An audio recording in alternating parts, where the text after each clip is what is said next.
Is Bibi Netanyahu taking Israel into Armageddon?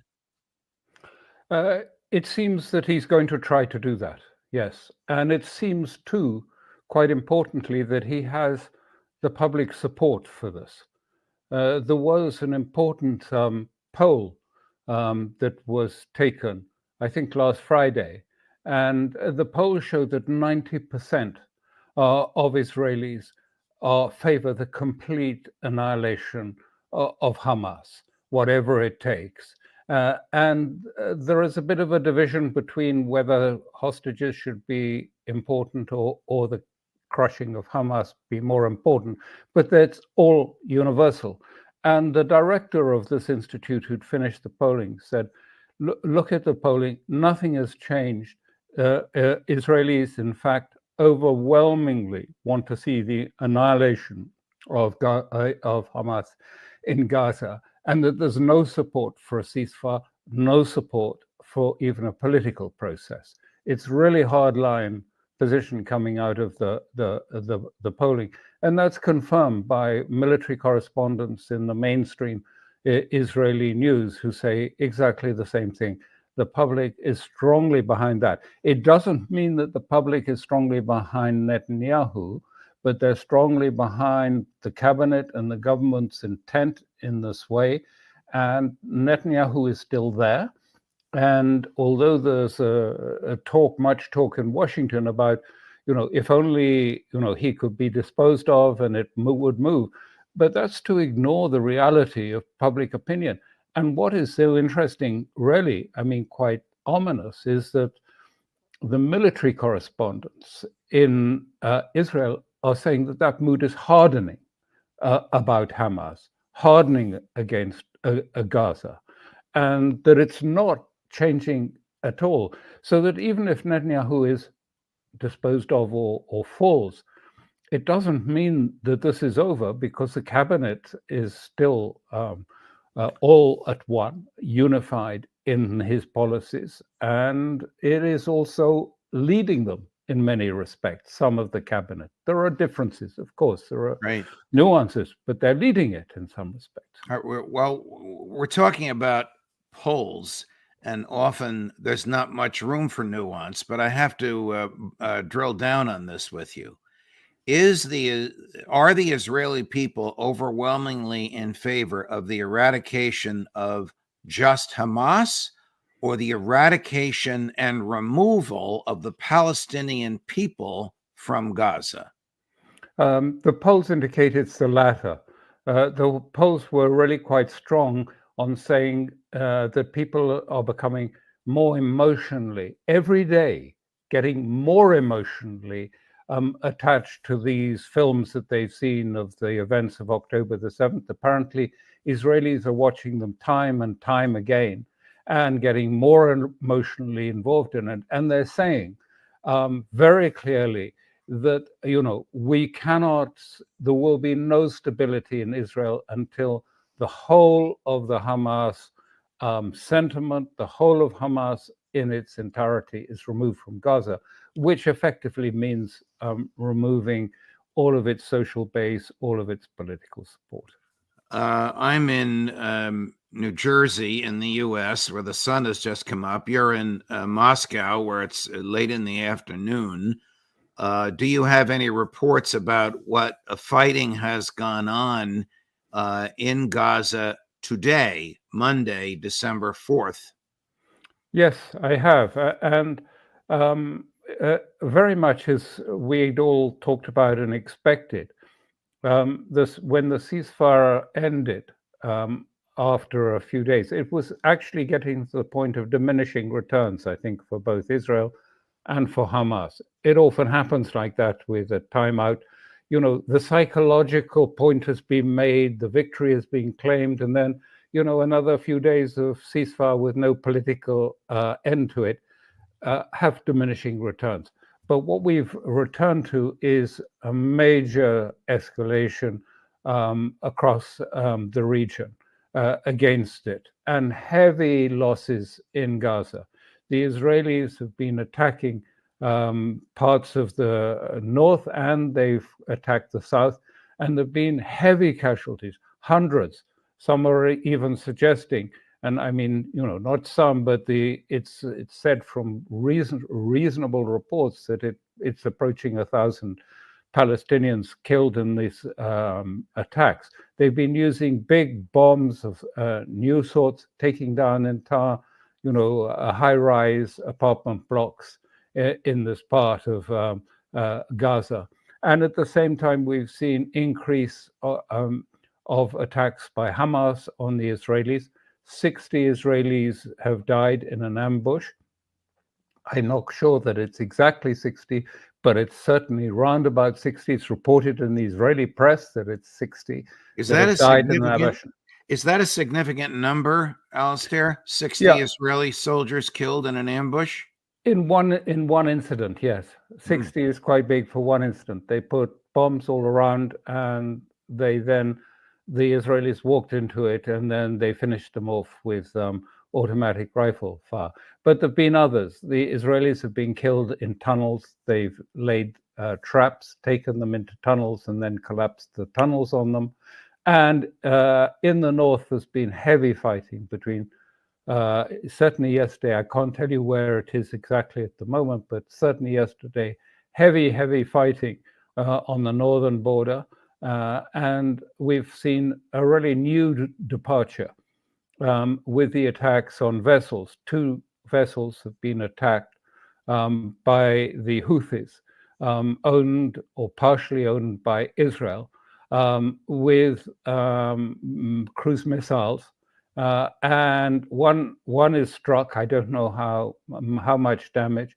The other is struck and is apparently in danger of sinking, a tanker going in. Of course, this is going to have a huge effect, and the Bab al-Mandeb Strait is effectively being closed by the Houthis.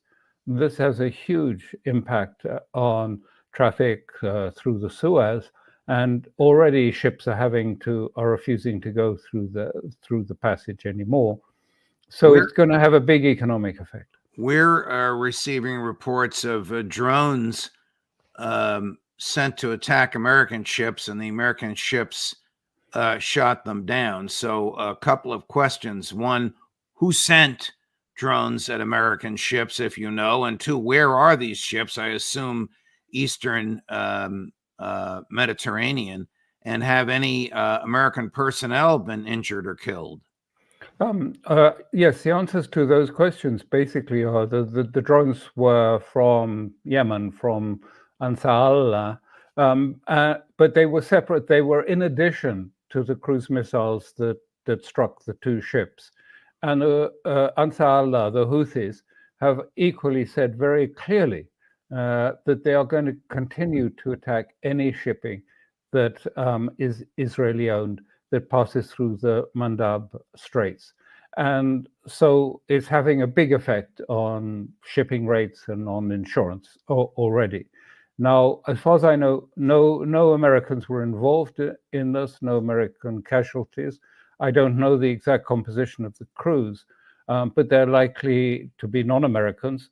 And I don't know if the tanker is going to sink or if it can be salvaged. But the psychological impact, I mean, suddenly there is really, a sense of, war in the Red Sea against Israel and against Western shipping, effectively, as well as, if you like, all these other fronts heating up. Iraq was very hot yesterday, attacks on the Ain al-Assad base in Iraq, the big American base. You'll remember it from the Iraq War. That has been attacked, and there have been other attacks elsewhere. So predictably enough, we've got this escalation.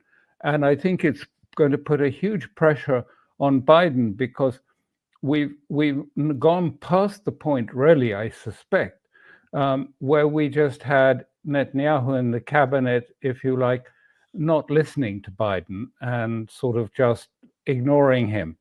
I mean, this is now open confrontation with the White House. They are completely at odds about Gaza, where to go, what to do about Gaza in the future.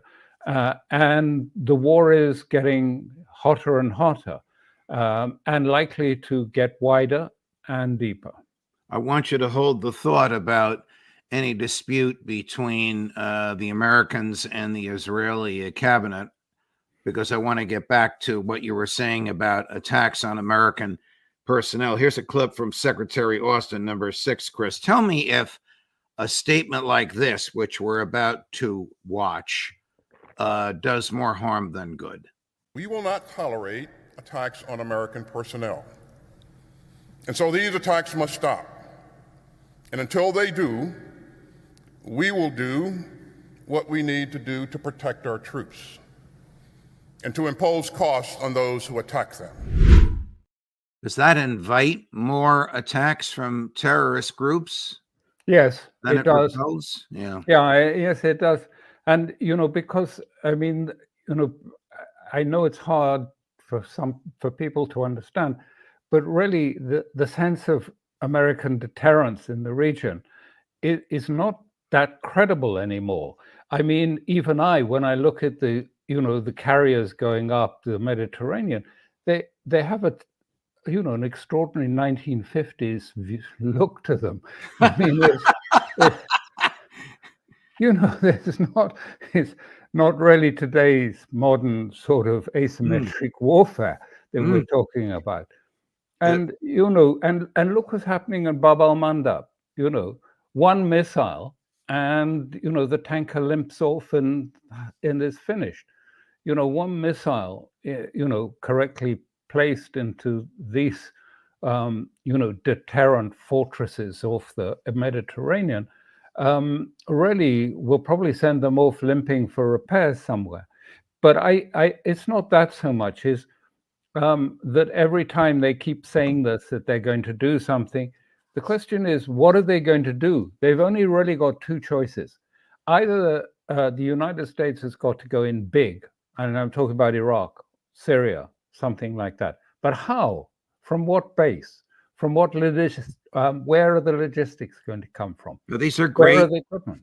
These are great questions. And here's Leon Panetta, who is a former director of the Central Intelligence Agency and former Secretary of Defense, arguing that the U.S. should go in and should go in big and be aggressive. Take a listen. Do you think to date that our response has been too soft? I think it's been a little bit too selective. I mean, we hit some ammo dumps, we hit some other targets. I want to go after those who are firing missiles at our troops and make sure they understand that when they fire a missile, they're going to die. And what are our troops doing in Iraq, Secretary Panetta? All right, we've been through that before. You wrote over the weekend in a very compelling piece, and I don't know how you know this, but I accept what you say, that Secretary Blinken whispered into the ear of Israeli Defense Minister Gallant, "You only have a few weeks." What did he mean? He meant that he didn't believe it would be sustainable for Israel to go on with what it is doing to Gaza beyond a few weeks, because the whole world is turning against it. It's losing support, and it will lose support in the United States too. And it came from Israeli quoted sources about Gallant and his discussion with with Blinken. Now, it was an openly sourced report saying that. So, and so, that is, I think the White House is, projecting it to being about, wider loss of support. Actually, what they're worried about is wider loss of support in the United States, right, and particularly for Biden as he comes into the election year. So antiwar.com reports this morning from a variety of sources that the U.S. has shipped 15,000 pounds of bombs to the Israelis since October 8th. Isn't this ridiculous? Isn't Anthony Blinken saying, here's all the weapons you want, but don't use them? Of course. And this is why I say it's moving from, it was always the elastic was overstretched, shall we say, in credibility terms, when Biden said, "Well, I've got assurances that they're going to be so careful when they go and bomb South." And because we can all hear that, in fact, Netanyahu is saying the opposite. Let's thin out Gaza. And I think that, yes, it's lost all credibility, and it is becoming a liability for Biden and the team facing the upcoming elections. And his support is fading very strong. You know this better than me, but amongst the youngs, amongst the millennials. These platforms and TikTok are having a huge influence and changing the view of the younger generation, 18 to 35, are not with the president on this on the position he's taken with Israel. Well, and that's worrying for the democratic people in the future. Yes, and of course, as you know, the conversations amongst Democrats about what to do with President Biden, which were all sub rosa, have begun to bubble up toward the surface, provoked by his ambivalence on Gaza and Israel, sending all these bombs but telling them not to use them, his public faux pas, which continue over and over and over again, and a Democratic fear that if Donald Trump is the nominee, the Republicans will control both houses of Congress, and there'll be no stopping Trump. So the Democrats are openly discussing all this. As I was preparing my notes last night, which meant reading your essays, up popped a piece on the Washington Post on my computer screen, and it said, "Who will run Gaza after the war?" Will there be a Gaza after the war, Alistair? Well, let me just say that the resistance, the Hamas, the Hezbollah response to this is to say very plainly, listen, Sykes-Picot is over. It's not going to be for the West to decide how Gaza is run, who runs the area. We are going to decide the future of Gaza. So forget it. All this talk about, military intervention and NATO force, it's not going to happen. We are now. I don't know what will be the outcome of this war. No one does. Right. But I just wanted to say it because, Hamas remains very confident. They've got the main force is going to be engaged fairly soon. I think that we don't know what will be, but the other aspect of it is that as this conflict widens and deepens, it's going to draw all forces from Gaza.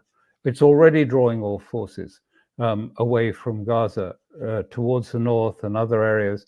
There's a great concern that the Radwan forces of Hezbollah could enter Israel and enter the Galilee in numbers, and what would happen then? So that's their reaction. Forget Sykes-Picot drawing lines on the map and deciding what will happen to Gaza and what's going to happen to West Bank. This is now a civilizational struggle between Palestinians, if you like, but also from really the Islamic civilization as a whole, now both nationalist and to a certain extent sort of popular Islamist, against the Hebraic civilization of Greater Israel. And it's going to be probably a long and unpleasant war ahead. But that, in their view, is likely to settle the question of whether there's a Gaza and what part the Gaza will play and for whom will be in charge. Now, I'm not saying that they're right, the Hamas and what they're saying, but I think it's important for your viewers and listeners to understand, that what you hear, that they're sort of shaking in their shoes and they're worried and they're, feeling the pressure on them. It's just totally untrue. This is not, I mean, from all the range of sources that we get, this is not what they're saying. They're saying, as I say, forget it to the West. We're going to decide the future of this region. King Hussein of Jordan has been a public supporter of Israel. Has he had enough of this? Is he about to turn on them, either verbally or in some other way? I don't think that this is something that he has much say in. I mean, the position in Jordan is very, very delicate, and I think he's doing what he thinks is the only thing that will save his kingdom, because it's mostly a Palestinian kingdom, and the Palestinians are really angry, and if he tried to intervene in a way to see what happens in Gaza, it won't be possible. His own people will rise up and depose him. And so he's very nervous. He's got a terrible position. Furthermore, has the difficult job.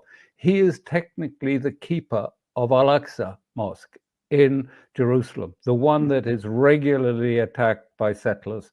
And he is the titular keeper of Al-Aqsa. And that's a heavy responsibility, and means that also it gives him less room for maneuver, because Right. he must uphold Al-Aqsa at any cost, even if that means going against America, going against Israel, anything. Without that, the whole dynasty fails. The Hashemite dynasty from Iraq to Jordan fails, because that has been its one purpose in life, has been the protection of Islam.